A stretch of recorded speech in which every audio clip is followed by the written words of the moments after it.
જિલ્લામાંથી વિદ્યાર્થીઓ એકઠા થયા છીએ.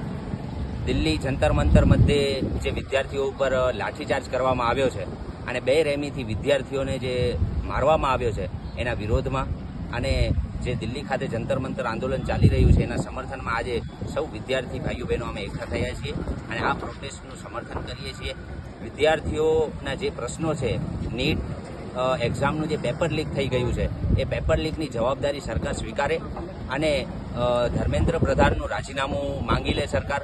નહીં તો આ વિદ્યાર્થીઓ હજુ પણ આક્રોશ વ્યક્ત કરી અને વધારેમાં વધારે સંખ્યામાં એકઠા થઈ અને આનાથી પણ વધુ આંદોલનો શરૂ કરશે.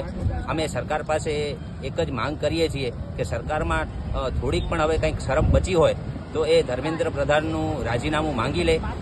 કારણ કે આટલા લાખોની સંખ્યામાં જો દિલ્હી ખાતે વિદ્યાર્થીઓ એકઠા થતા હોય અને એક તમે શિક્ષણ મંત્રી, ભ્રષ્ટ શિક્ષણ મંત્રીનું જો તમે રાજીનામું ન આપી શકતા હોય, આટલો સરકારને ઈગો અને એટીટ્યુડ ચડી ગયો હોય તો આ વિદ્યાર્થીઓ એ ઉતારવા માટે સક્ષમ છે અને વિદ્યાર્થી ધારશે તો આ સરકારને પણ પાડી દેશે.